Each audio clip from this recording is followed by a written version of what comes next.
Happy Friday, everybody, and welcome back to Hoops with Noops. I, of course, am Alex Noops Christensen, and brought to you by FTN Bets. I'm here to talk about all the NBA games I like tonight, all my bets.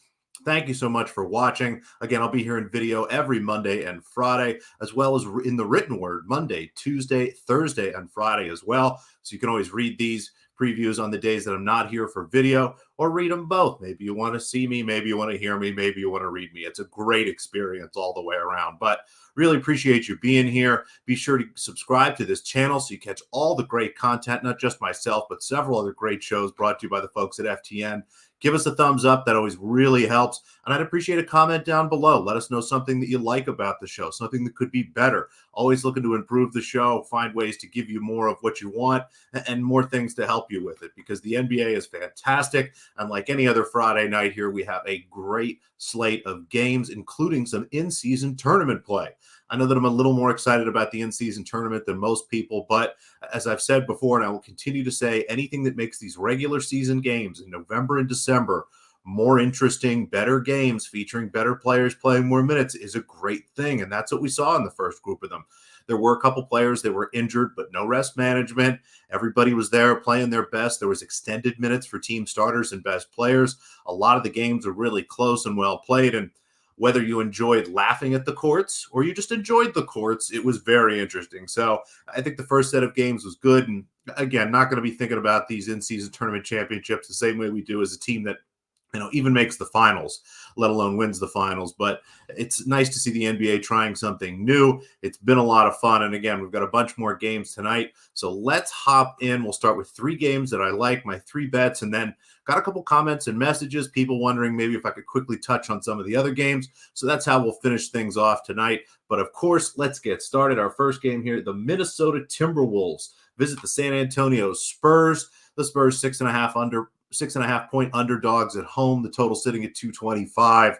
Again, a game that features two of our very best young stars in the NBA. Anthony Edwards has been incredible, was really the leader of that American team in FIBA. And although they didn't win the title, that was a huge experience for him. And that's carried over into the season where he's really taken over this Timberwolves team and been fantastic. It's rare to find a player that's both gifted offensively and defensively, but he's a really good scorer. His shooting continues to improve. He attacks the basket, distributes the ball well, and defensively, really good on the ball, brings a lot of intensity. Still has some work to do off the ball, but it's a dangerous combination. He's really a fantastic player, and it seems like Karl Anthony Towns and the rest of the Timberwolves are happy to let him lead the way, and they go to face tonight a guy in Victor Wembanyama who has really lived up to just about all the hype that we've had so far for him. Everyone was really excited about what he could do defensively, and that's what we've seen, the steals, the blocks. Things we've just never seen a basketball player do before. But I've been excited to watch him on offense, and not just scoring the ball, but as a passer, as a cutter, as a screener. He has really moved well. He shows an aptitude for the game, and it's just going to continue to get better and better reading things. But tonight is going to be a tough spot for the Spurs, who, come back home after a long road trip. Can be a tough spot. Teams, when they come home, they have to adjust, get back to the things in their home life. A lot of things to take care of, since they've been out on the road. So you've got a lot of that kind of lingering over here. Now, Minnesota does have a bit of a look-ahead spot here. I just want to double check. They've got a 2-game series coming up. I believe it is Sunday and Tuesday. Yes, Sunday and Tuesday against Golden State. So, are the Timberwolves really locked into this game? Are they going to give it their best? My numbers like the Timberwolves by quite a bit here. I'd have them closer to 8-point favorites, maybe even 8.5. And I think maybe a little bit of this is that schedule concern. The Spurs do have Devin Vassell back, but that can cut both ways. It'll be his first game back in about a week. There's generally some rust there, and teams struggle to reintegrate, but he's a big piece here. I do like Minnesota, though. I'm a little worried that maybe full game, things will fall off a bit, which is why I'm not going to lay the 6.5. Again, I have it about 8.5, almost 9. So pretty good edge there. Instead, Minnesota's been one of the best first half basketball teams all season. Even in their losses, they've performed really well in the first half. They start well, they get out to a good lead and generally hold on to it. They're only laying 3.5 points here in the first half. So that's my bet here tonight. I think that Minnesota comes out here, goes against a Spurs team that has started slow most games. A lot of their few wins have been second half comebacks and things of that nature. Teams generally kind of lay down here. And again, it's a tough spot for Minnesota. As much as they're thinking about the Spurs tonight, everyone knows on their schedule comes the Warriors twice. That's a real opportunity for Minnesota to assert themselves and kind of lock in what we've seen, which might be one of the best teams in the Western Conference, and really, build up that reputation and give people an opportunity to be excited. So it could be a tough spot for them. Either way, I expect the first half to be great. Any sort of look ahead nonsense would really affect the second half, in my opinion, here. So let's keep it simple. First half of the game, minus 3.5 points for the Minnesota Timberwolves in San Antonio. The next game up here, another game with some interesting schedule stuff, but let's start with the Houston Rockets, who have been fantastic. For the first time in years, they have a winning record, having won their last 4 games. The NBA did them a real favor with the schedule here early. They've been at home for about a week and a half at this point and have another couple games. It's a big advantage for teams. They can really get comfortable, get used to shooting in those arenas. You'll see the shooting efficiency increases with each game, and it has. The Houston Rockets are playing great basketball. The impact of Coach Ime Udoka has been incredible, not only being able to integrate veterans like Dylan Brooks and a high-usage player like Fred VanVleet, but also not upsetting the young players. We still see Jalen Green developing into the scorer we all thought he could be. Alperen Şengün has been just brilliant to start this year with some of his passing and has been an offense unto himself, really. A lot of people comparing him to Jokic. I'm not ready to go there, but he does have that combination of size, of passing, of scoring. And again, it's, kind of like a lesser Jokic, if you will. Maybe best case will be a poor man's Jokic, if you like that cliche there. So a really fun team here in the Houston Rockets. They've been great at home. I think they have a good chance to take advantage of a Pelicans team that is missing CJ McCollum, is missing Jose Alvarado, and maybe without Herbert Jones. That's their 3 best perimeter defenders against a team in the Rockets I just mentioned who've got Fred VanVleet, Jalen Green, guys that can really score on the perimeter. So that's a tough spot for New Orleans, as well as the fact that similar to the Minnesota Timberwolves, this is a look-ahead spot for the Pelicans. They have a game Sunday and Tuesday against the Dallas Mavericks, a division rival, really important games. Zion Williamson was questionable this morning. Congratulations to him. Really wonderful. Had his first child on Monday, but that is not conducive to staying in peak shape and focus for an NBA season. Looks like he's available tonight. I wonder how much he will play. Whether he does or not, this is a really tough spot for New Orleans. And I do want to go against them here. I'm not, ready to take the Houston Rockets as a favorite or even lay that 1.5 points there, but I think this is going to be a really sleepy spot for New Orleans. I'm going to take a team total under here, 109.5. Again, without those guards, they've struggled to develop a lot of offense.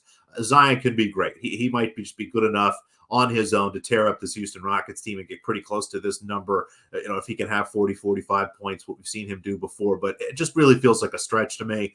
I think we see a Pelicans team that comes out, and especially if Houston can have a pretty solid lead in the first half, which they've done the last few games, I think New Orleans maybe packs it up here a little bit and make sure that they're healthy to play the Mavericks again on Sunday and Tuesday. So a really tough spot again for New Orleans here. I think that at the end of a road trip for them as well, we're going to see some tired legs. And again, if Zion plays, I'm not expecting much out of him. So 109.5 is really a big number. I have this closer to 106.5, 107. So we'll take a Pelicans team total under 109.5. And the third game that I'm betting tonight, the Oklahoma City Thunder go against the Sacramento Kings. Apologies for anybody that has followed my last couple Sacramento Kings picks. I'm just shocked at how big of a difference this year has been from last year in terms of what they've been able to do without De'Aaron Fox. Fox is one of the more important players in the NBA to his team. He's a great point guard. He really drives a lot of efficiency and opportunity in this offense. But last year, there was enough passing without him with Kevin Huerter and Domantas Sabonis to maintain some of the efficiency in this offense and allow them to score points. That is not what we've seen. They scored 87 and 97 points in the 2 games we bet on them against the Houston Rockets. So, again, apologies. That's just an embarrassing game there. And, one of the things you have to do when you're handicapping the NBA is be ready to change your opinion, change your power rankings quickly, because this is a great spot to go against them. The Oklahoma City Thunder have been fantastic this year. With Shai Gilgeous-Alexander, he has been one of the better players in the NBA. Just a really, really great guard here tonight. And without De'Aaron Fox, this is going to be a tough matchup for the Sacramento Kings. There's really not anybody on the perimeter to slow him down. Davion Mitchell's pretty good. He'll probably give him some trouble for a little while, but once he gets past Mitchell, there's no rim protectors here. So I think it's a good night for Shai Gilgeous-Alexander. Should be a really big night for him. Expect him to score a lot of points. And then the rest of the matchups favor Oklahoma City as well. I mean, Sabonis is great, and there's a lot of talent there, but Oklahoma City has a roster full of long arm, athletic, willing defenders to throw at him. I think this is going to be a tough spot for a Sacramento Kings team that struggled to beat the Portland Trailblazers the other night at OT. And, as much as maybe we're selling a little bit low here on Sacramento, I think this is a great spot for Oklahoma City. I have them pretty solid favorites here. So give me the Oklahoma City Thunder on the money line. Again, this is a tough spot when you get down to those spreads of -1.5, -2.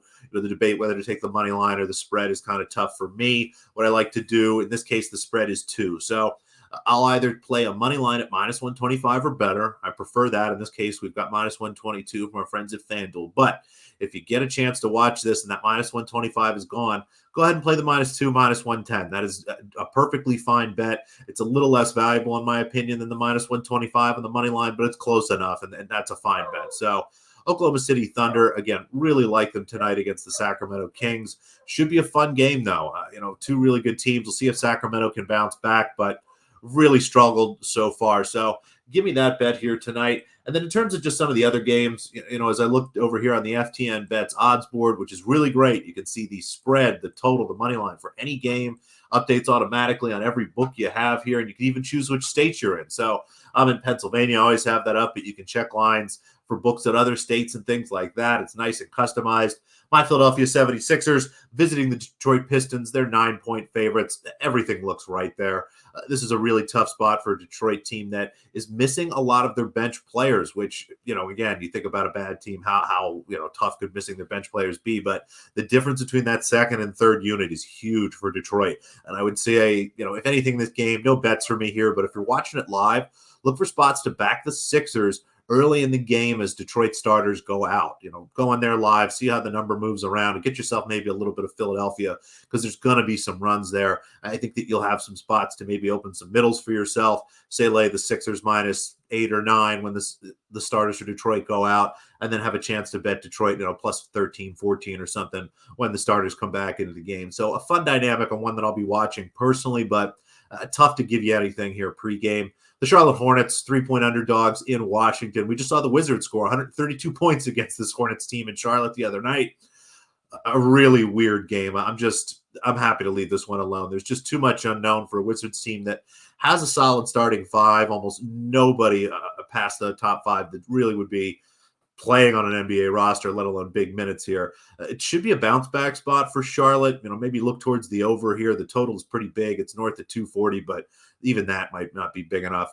The Boston Celtics, 11.5-point favorites against the Brooklyn Nets. A pretty simple handicap here. Boston has everybody. There are no rest concerns whatsoever. They're at home.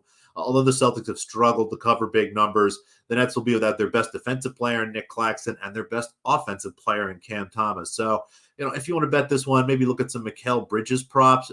There's going to be a lot asked of him offensively.